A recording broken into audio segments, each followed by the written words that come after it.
Manila Broadcasting Company. Sa balita, komentaryo, issue, Balita Evening Edition. Magadulong sa inyo sang mga nagapanguna nga balita lokal, national, international, sports, kag entertainment. Aksyon! Balita Evening Edition. Kag karon ang inyo news team. Una sa balita, una sa aksyon.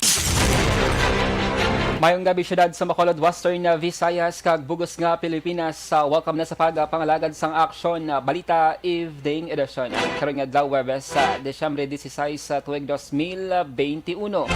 Ako ang inyong atag balita Aksyon Dale Salazar. Para sa mga headlines, una kita sa mga balita lokal. 13 ka mga lugar sa Negros Occidental napaidalom na sa signal number 4.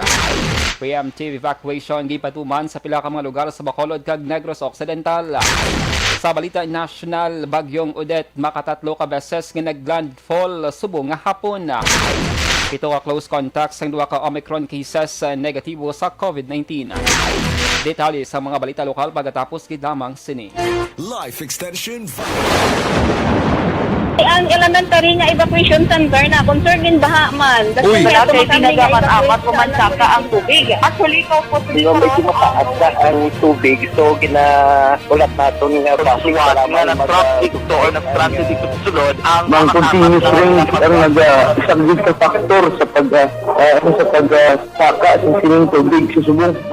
Punyo 4 2021, sang formal na ginanunsyo sa pag-asa ang panahon sa tig-ululan o rainy season sa Pilipinas. Gani, lauman ang maulan nga panahon umpisa subong tugtog Nobyembre 2021. Ang Pilipinas sa mayroon sang early warning system para mahibaluan ang lakas sang panahon. Gani, wala sang rason nga hindi kita makapreparar karon nga rainy season. Yari ang pila ka mga action tips nga dapat mo may baluan karon nga panahon sang tig-ululan. Kung nagapuyo sa lugar nga masami ginabaha, mag-monitor sa balita para sa anunsyo sang pag-asa sa lakas sang panahon.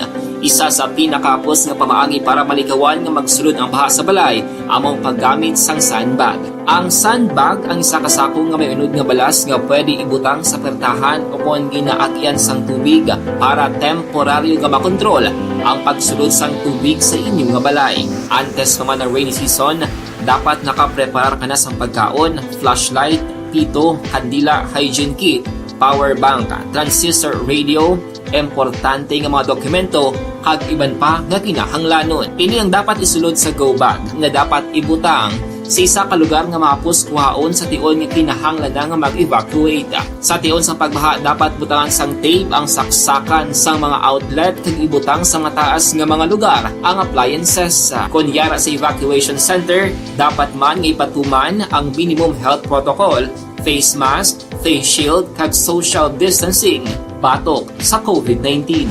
Sa panahon sa tig-ululan, dapat man proteksyonan ang ikaayong lawas batok sa pila ka mga masakit, kang isang dengue, leptospirosis, cholera, typhoid fever, hepatitis A, influenza kag iban pa. Nagpanugyan man ang DOH kay pabili ng proper hygiene kay pag-inom sang limpyo nga tubig. Lutuon sang husto ang pagkaon para malikawan ang contamination. Maghugas sang kamot antes kag pagkatapos ang kaon kag matapos nga mag-usar sang banyo. Likawan man ang paglangoy o kon pagtubog sa baha. Kini sa Aksyon Dale Salazar para sa Action Tips nga nagapahanundong nga maghalong sa tanan nga tion.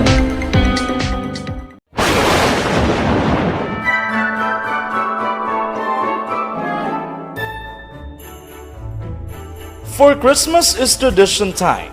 Traditions that call the precious memories down the years.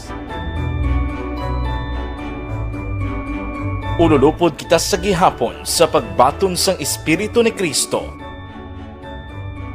Kag wala naton ginakalipatan ang matuod nga simbolo sang Paskwa, ang pagpalanggaanay. Halin sa Aksyon Radyo Bacolod, malipayon nga Paskwa sa inyo tanan mga kaaksyon. Sa diin ka man sa Pinas, laboton ka sang amon balita kag serbisyo. Sama-sama tayo, Pilipino!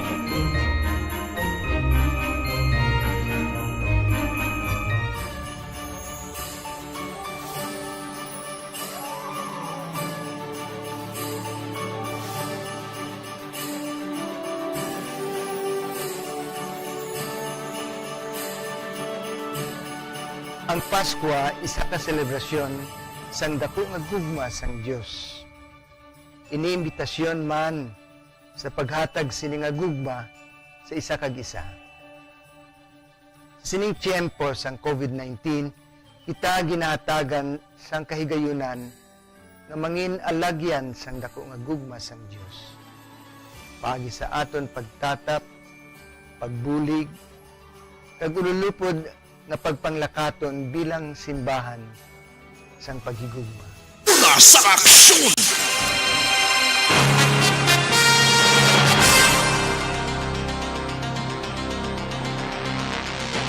Lasay sa 16 Aksyon Radio Philippines Standard Time kagkaroon sa detalye na sang mga balita lokal. Ginpay dalam na sa signal number 4 ang 13 ka mga lugar sa Negros Occidental bangod sa bagyong Odeta. Base sa 5 PM mga weather bulletin sa Pag-asa, signal number 4 sa Mayla Castillana, Pontevedra, Hinigaran, Moises Padilla, Isabela, Binalbagan, Himamaylan, Kabangkalan, Banwasang Ilog, Kawayan, Candoni, Syudad sang Sipalay, kag Hinubaan. Signal number 3 naman sa may Banwasang Calatrava, Syudad sang San Carlos, Banwasang Salvador Benedicto, Syudad sang Silay, Bacolod City, Banwasang Musha, Syudad sang Bago, Valladolid, Pulupandan, Syudad sang La Carlota, kag San Enrique.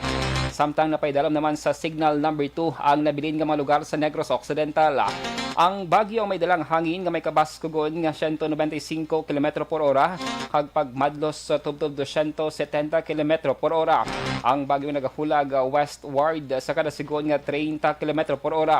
Makatatlo na kabeses nga naglandfall ang bagyo kag katapusan sa may diluan na Panaon Island sa may Southern Leyte takna alas 4:50 subong nga hapon. Samtang ginpatuman ng preemptive evacuation sa 16 ka mga pamilya sa may barangay Singgang Airport, syudad sang Bacolod bangod sa bagyong Odeta. Umpisa subong adlaw Webes ang pamilyang temporaryo nga nagatiner sa may J.R. Torres Elementary School, ng isa sa mga evacuation centers sa Bacolod City. May 24 naman ka mga tawo nga na-stranded sa may Breadcoport, kag temporaryo nga nagatiner sa may ETCS extension. Lakip sa mga na-stranded ang isa ka babae nga nagabusong nga ginapaabot magbata subong nga semana. Samtang sa may Banwasang Calatrava, may 4 man ka mga pamilya nga residente sang Barangay Suba ang nagsayluman sa evacuation center sa may syudad sang Silay. May arasang 25 naman ka mga pamilya ang nag-evacuate. Sa record sang Silay LGU, isa ka pamilya nagatinera sa may Silay City Gym, 16 ka mga pamilya sa may Mambagid Elementary School, kag 8 naman ka mga pamilyang yara sa HPCO Elementary School.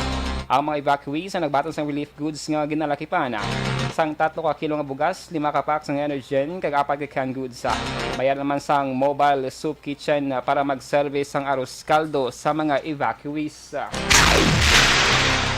Angon sa mga balita ginpanugyan ni Governor Bong Lacson sa mga local government units sa Negros Occidental nga tempranuhon ang pagpatigan sang preemptive evacuation sa mga persona nga nagapuyo sa lugar nga masami ginabaha kag landslide prone area. Sunod sa gobernador nga sa ilagin patigan nga pagsinapol kay nasingaga Webes, may pila ka mga local government unit ang nagsiling nga magapatigan sila sang preemptive evacuation subong hapon. Gain pa siguro man ni Lacson nga preparadong gobyernong probinsyal ka mga local government units sa posibleng halit sang bagyong Odeta. Gain pa yung mansiningan nagpromisa man ang regional office nga magpadala sang bulig sa Negros Occidental kung kinahanglanon. Spread doon ang preemptive evacuation, and the report was some LGUs have actually started already or will start this afternoon on the preemptive evacuation. There was also pledge of support from the region, whatever we need. Nabatihan si Negros Occidental Governor Bong Lacson. Gain pay dalam naman sa hidden alert ng mga bombero sa may Bacolod City kag bugos nga Negros Occidental bangod man sa bagyong Odeta. Sunod kay Fire Officer 1 Sheena May Valero, ang spokesperson sang BFP Negros Occidental Provincial Office. Handa ng tanan nga BFP personnel labi na sa ilang Special Rescue Force ang mga rescue tools and equipment sa pagrespondera. Ginabisuan man ang mga ini nga mga inaktibo kag mga madasig sa pagrespondera sa tion sa emerhensyang mahimo matabo sa tag sa nila ka mga nasakupan. Ang ipasiguro man ang seguridad sang mga pumuluyo. Prepared na gid sila for any untoward incident. Ready gid sila mag-respond. Pwede gid sila maka-respond sa kung diin man nga area sang probinsya sang Negros Occidental ang may grabe gid nga epekto sa certain nga area sang province. Dapat yan si Fire Officer 1 Sheena May Valero, ang spokesperson sang BFP Negros Occidental. Sa iban nga balita lokal, maghalong kag hindi maghatag sang kumpiyansa ining panunggan ni Vice Mayor Elcid Familiaran ng chairman sang local ITF sa may Bacolod City angon sa pagbag-o sa regulasyon nga ginapatuman sa syudad pagi man sa executive order nga gindamlag lang ginpapanaog ni Bacolod Mayor Bing Lonadia.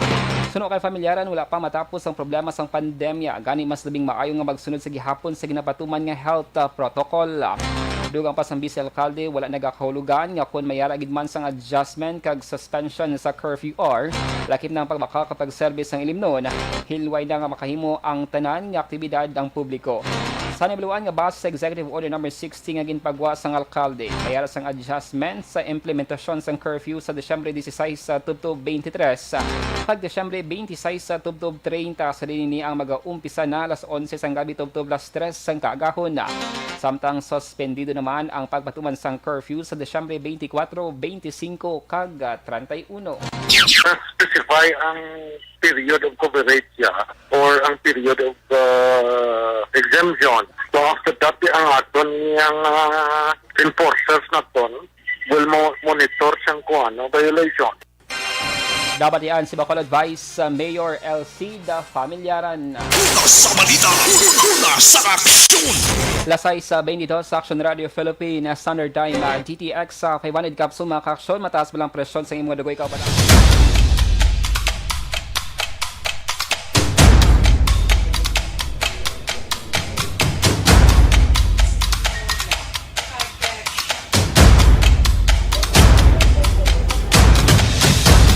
Isa kadako nga pagpanghangkat sa kabuhi sang kada persona ang ipabilin ang iya panindugan sa kabuhi.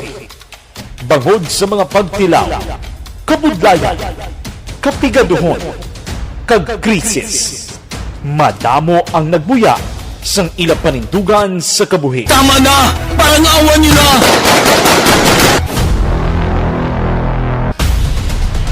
Apang ang DYEZ Aksyon Radio Bacolod sa sulod na sang 52 katuig padayon nga kumitido sa panindugan nga mag-alagad.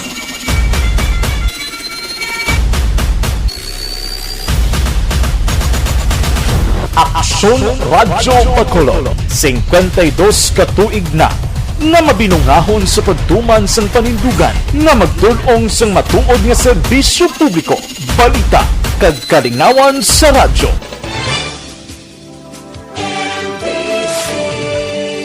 Manila Broadcasting Company. Sa balita, komentaryo, isyu,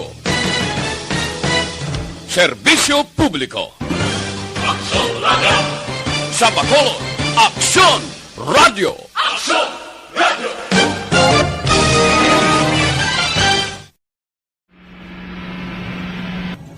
Sa aton mga tagpalamati, liwat naman kami magadulong sa inyo sa mga sa sulod sang 5 kadekada. Humalin sa tuig nga naangkon sang pungsod ang hirwayan gikan sa kamot sa mga mapigos nga nasyon. Kita sa gihapon ang nagaugyon, kahapon subong kag sa palaabuton.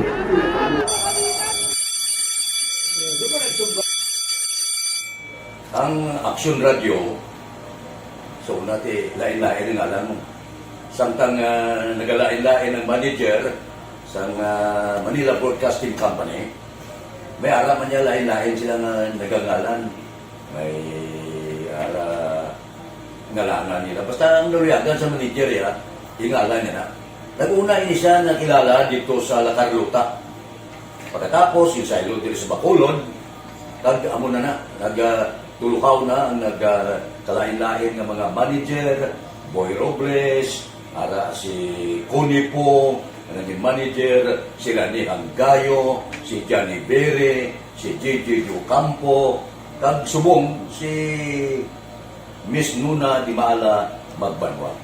Ang sadto magamay nga community radio station ang ginpasira matapos nagpanindugan nga ipalapnag ang kamatuoran kag buligan nga mauntat ang pagpamigos sa katawhan. Ang DYEZ actually, Aksyon Radio, karon sa una nag-start din siya as a music station. No? This is the first music station with this ciudad sa Bacolod. No? When it was launched in 1969, it was a music station. Dito nakilala to damo din yung mga sikat na DJ at that time. No? Sa 1986 or 87, ang Aksyon Radio, because of the entry sa mga FM stations, nag-amat-amat na nag-decide to transform itself into a news and public affairs station. No? That's why yung dinay na amat ang kami sulod. Ako I started as a news writer. So, dito na nag-start sa mga 86-87 ang news and public affairs sa Aksyon Radio Bacolod. No? Kag baptism of fire ko my part because the year nga nagsulod ko nagdamo ko dito at that time, no, simple ni Presidente Aquino upon assumption into office pagkatapos ng EDSA Revolution. So nagdamo bisa nagdamo dito, no. So that's how Aksyon Radio started as a music station and later as a news and public affairs station.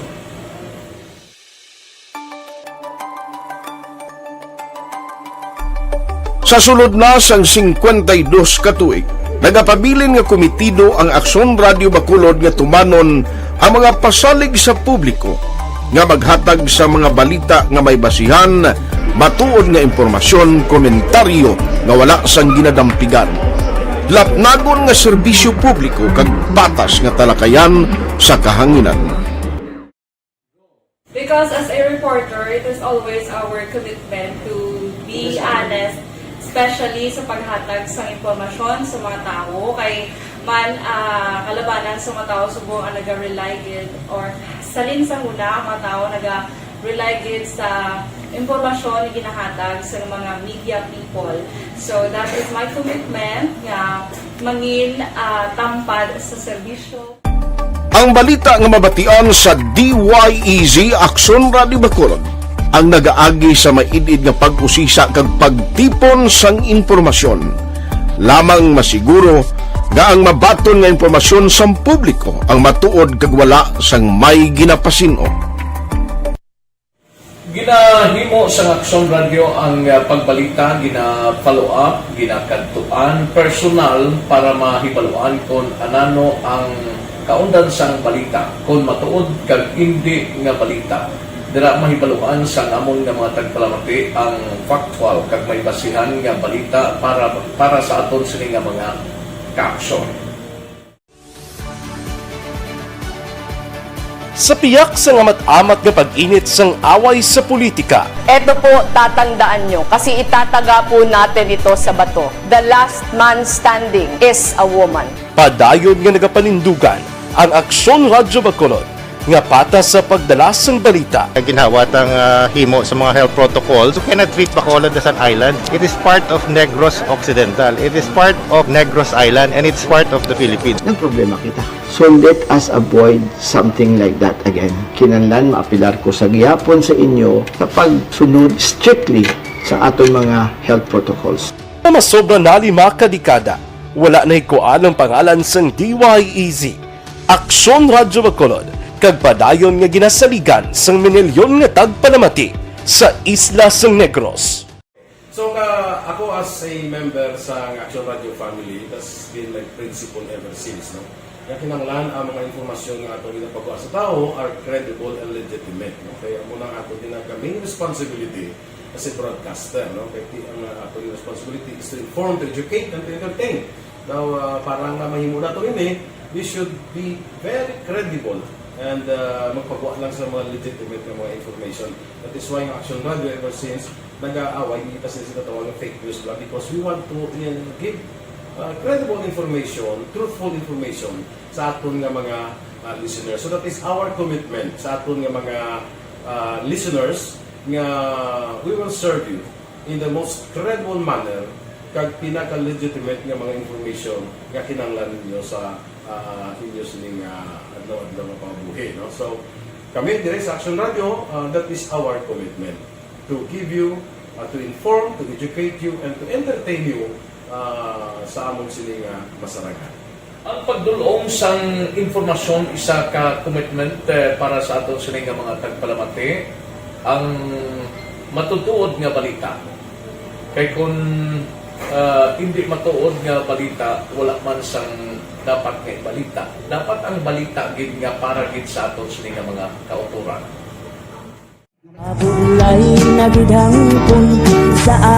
Kon kalingawan ang pagaistoryahan, ang pinakamoderno kag pinasahi nga drama kag papremyo ang mabatian sa DYEZ Aksyon Radio Bacol.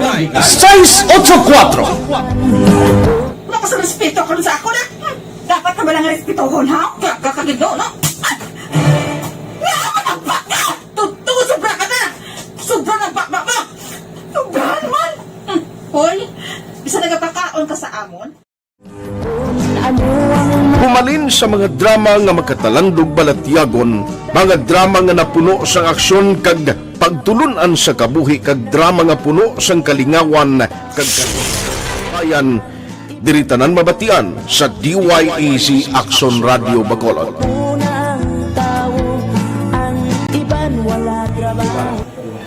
I think relevance ang relevance sang story, pangmasa, and down to earth. Kaya makita mo subong mas yun siya relevant, gakatabot. Aksyon Radio Philippines Standard Time lasay sa 32 kagkaroon sa detalye na sang mga balita nasyonal. Makatatlo na kabeses nga naglandfall ang bagyong Odette kag katapusan sa may liluan Panahon Island sa may southern Leyte. Suno sa pag-asa, si Odette ang naglandfall sa probinsya Tacna alas 4:50 subong hapon Huwebes. Unang naglandfall ang bagyo sa may Siargao Island, Surigao del Norte, Tacna ala 1:30 kinasang hapon. Tacna alas 3:10 kinaman sang hapon natabo ang ikaduhang paglandfall sa may Cargadianao, Dinagat Islands. Ila ka mga lugar sa Visayas kag Mindanao ang napaidalam sa signal number 4. Tacna alas 8 subong gabi magapagawa ang pag-asa sang masunod nga weather bulletin.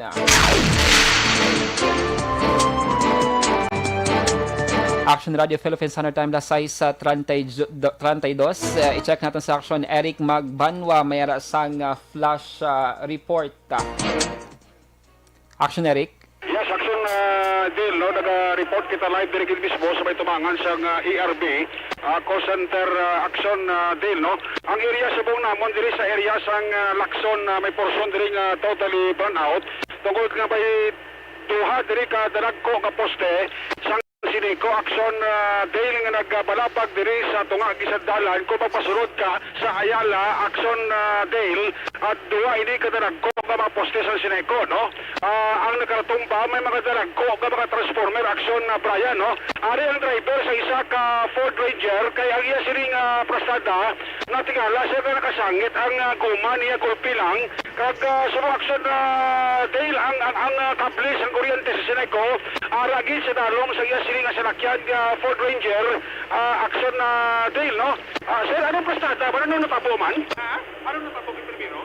Kali nakita ko natumba ng poste nila. Oo. Nag-U-turn ko, ginagawa ko na para hindi na magwan. Oo, okay. Kaso nung ako kakita, may nasangit, nagli yung wire sa dalon sa ngakon nga salakyan. Okay. Oo, kalaway na ko magulag, nagkuha na lang po. Okay, nagkarakara. Okay man sir, okay man kaluyan. Pero may kurente, peligro sir. Ba siguro sir, yung mga ganing na sa tayo na to. Kala ko para sigurado, wala ka safety tao. Ikaw ba na isa sir? Ako ba na isa sir? Kuling ka tani? Oo, mabalik na po tani. Sa Talisay.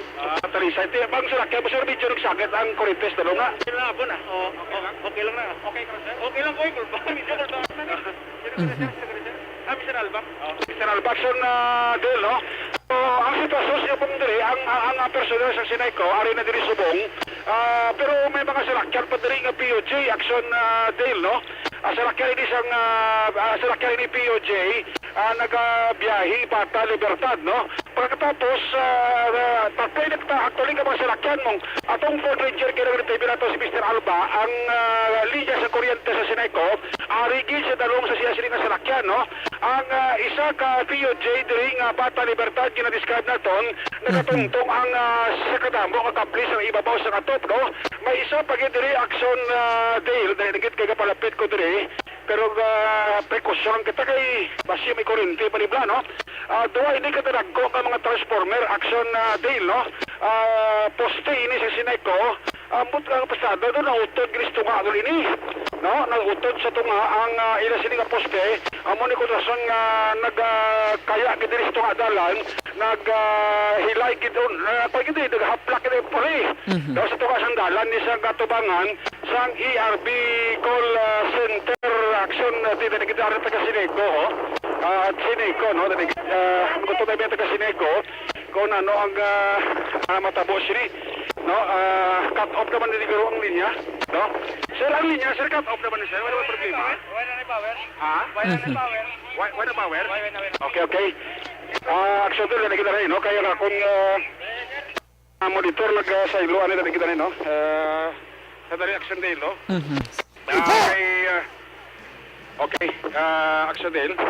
Dali lagit, no? Kaya medyo yes, sa mga kaksyon natin nga naka-tune in sa Aksyon Eric naga-report dira sa may North Capitol Road sa may ARB nga call center regarding sining insidente nga pagkatumba check na to diri subong kay sang poste sang Sineco. Doon nagka-club akla di gulpi ang kuan, no? Ang traffic diri sa lugar, no? Diri kita sa deal, so rigid kung nag-break ka na sa akon, wala naman yung problema kay actually cut off naman yung kuan, no? Yes. Cut off naman ni ang kurente di sang Sineco, no? Aksyon Bray.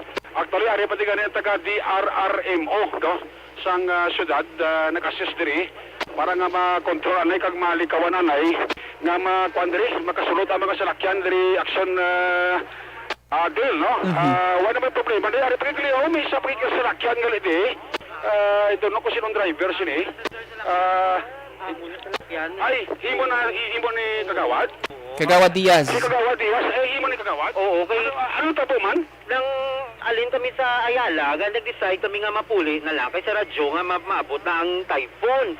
Di paglagi na mo, kay nangatag kami to sa mga driver sa Mandalagan, sa Ayala, nang ulpi diri sa may North Capitol, ang bagliko, ang gidihalin sa Ayala, naggrupi, nag-crack. Nag-crack ang crack ang puno, amo sa punta. O tapos pag lapaw na namon diri sa may sentro, gidiyo paliko, pasaka sa province capital, nagtumba ang transformer nga may piste. Tapos timing gid nga, nagkabay kami na wasak na, yawa kami pang singgit na kami tapang.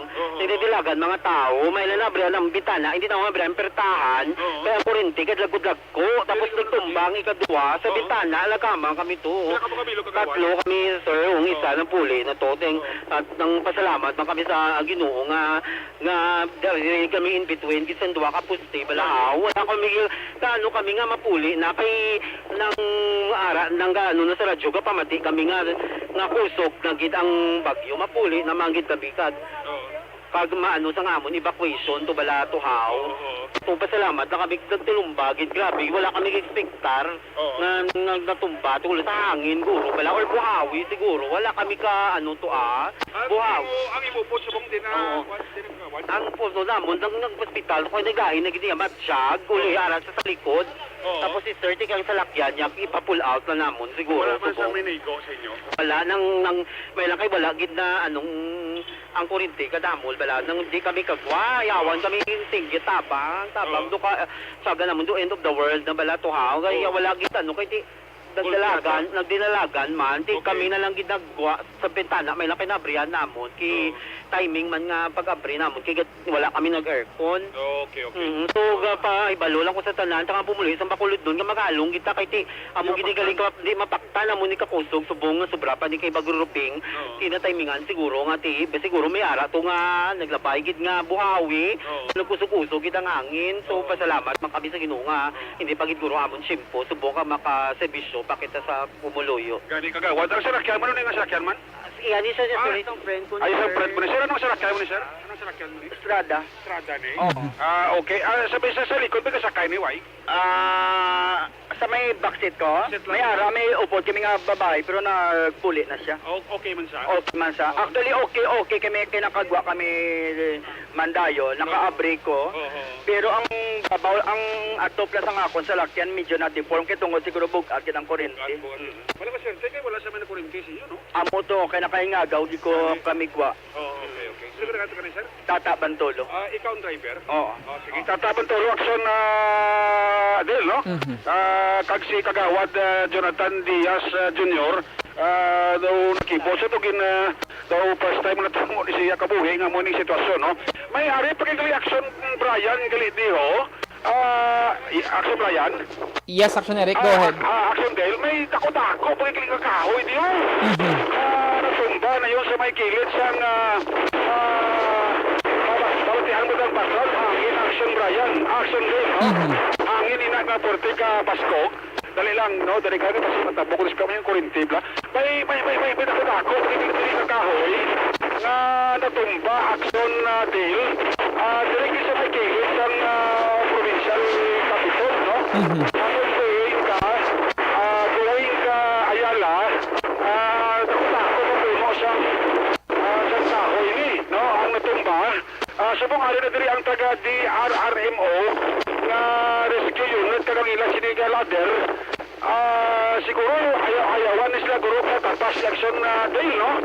Ay sa pagkatako ng klase kahoy kag porte ang mga dahon kag sanga sini, no? Amo ni pagidili ang problema nga dako at ang hindi pagkaagi ang mga salakyan ato, no? Kung tanawuntang kami sinisang porte kadako ni nga kakalaba na kung sa Sineco, nagkala-dislocate pagkakili ang isa pagkaka puno sang kuano sang poste di, pero katindog niya pero iya nga mga transformer ko tatlo kabilog subong nagkakabit-kabit na lang, no? So kung tanawang Aksyon Del, tatlo ini ka poste sa Sineco, no? Ang natumba diri ang kada poste may ara nga nagkakabit nga transformer, no? Mapacheck-out nila ang porte na kamatamat maskog siyang hangin sa background response report. Matamat na ito pachekan ang asyado kapaskog hangin na palipad ako tingani sa building sa ERPO, no? Sa pasalamat kita kay wala siyang may na damage diri nga pumuluyo na ton, specialmente ining mga nagasakay sa sining estrada kag atong Ford Ranger kag ginasakyan kay na ni Mr. Alba kag ini ginasakyan ni Tata kag ni Kagawad Jonathan Diaz Jr., no? Ito no, i-check natin kung ano ang sitwasyon tapos ko na sa dalan. Nagkikaulan sa Aksyon Del mong, no? Lantawon tabi. Okay, dalagin, no? Salawat sa mga light tuners natin sa Aksyon Eric, naghatag sa situation report dila sa may North Capitol Road sa may ARB call center. Nalupad sa kalo ni Sir de sa Sineco. Siyempre, anong masada, Sir? Anong islabi nga kwan? Sir, anong disposisyon nila? Anong disposisyon nyo, Sir? Anong disposisyon nyo? Bali? Sir, wala na ni power ang linya nga natumba. Okay. Inok-endorse na doon sa maintenance crew. Kay maintenance isang ma-expansion eh. Okay. Ang amon kasi sa amon department, isolate na lang anay. Para safety lang, pero ang damage ang maintenance department na yung maobra. So, malaway ko sir nga ma-restore tang kurente, no? Possible laway kito ka posting tumba. Oo. Ito ba yung transport? Hindi daw mo ginagro. Sa tao na namon sa piyak ko, isahan ng kitang damage. Isa subong, dito na madali-dali restore. Oo. Doon sinamon sa maintenance crew kay sila na yung possible kit nga maobra. Oo. Wala na siya rin problema? Wala na problema. Actually, ang nausot, ang lalaki ka linya, iagit ka Sineco na display safety ka linya. Yung mga people, telecom. So, dahil siya ko, salakyan yun? Salakyan? Kain na nga departamento, guro sir, mga kwasi na. Ang na safety tang linya, nga white power, ang charge na line na nato.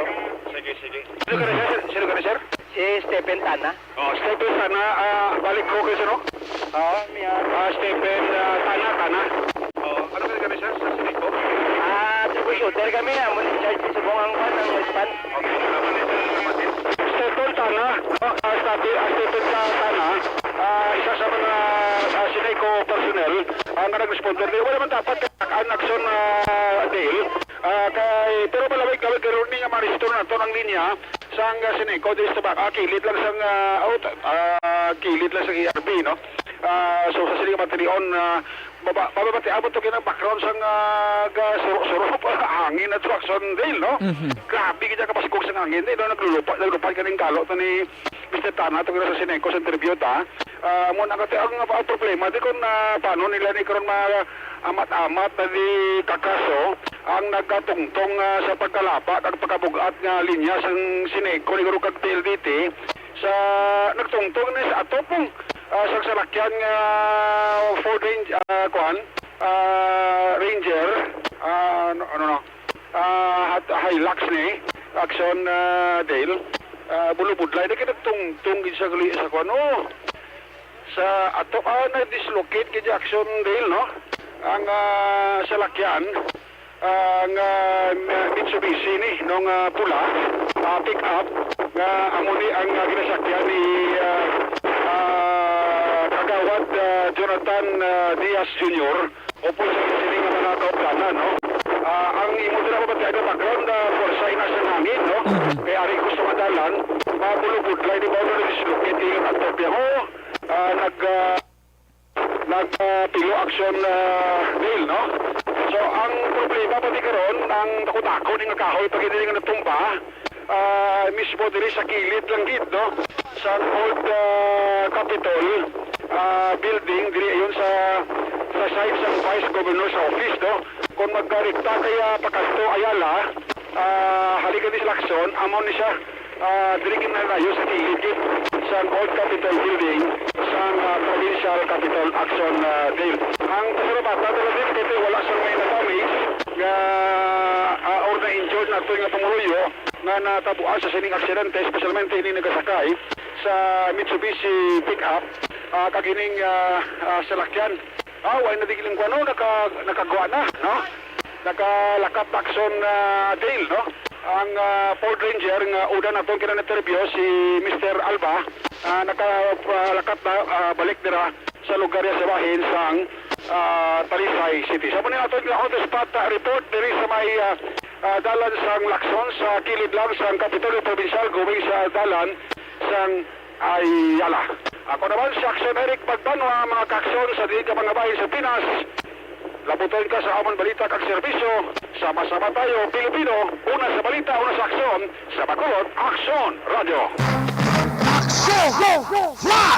Report! Madamong nga salamat Aksyon Eric Magbanwa, flash report sa duwa ka mga poste nga natumba dira sa may North Capitol Road sa kilid sang Capitol Lagoon, mga kaksyon. Subong padayon nga pag-troubleshoot man sang team sang Sineco para as soon as possible mabalik na ang linya sang kuryente sa sina nga lugar. Sa balita, una sa aksyon!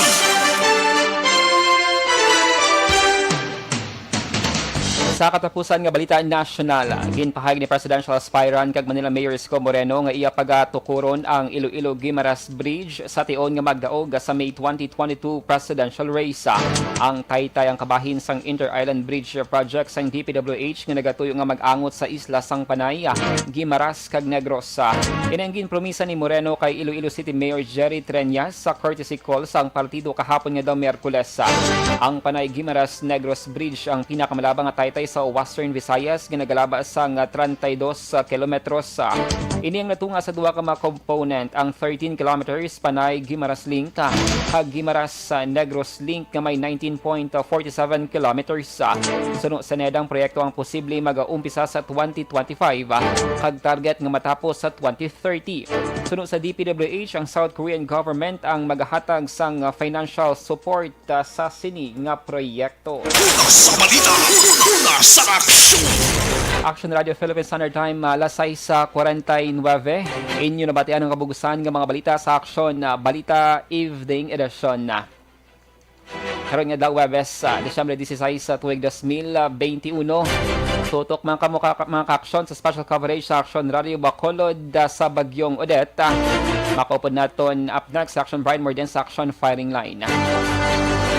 Salawat akong inyong atag balita, Aksyon Dale Salazar. Mga ka-aksyon, sa din ka man sa Pinas, labuton ka sa amon balita kag serbisyo. Sama-sama tayo Pilipino, una sa balita, una sa aksyon, sa Bacolod Aksyon Radio.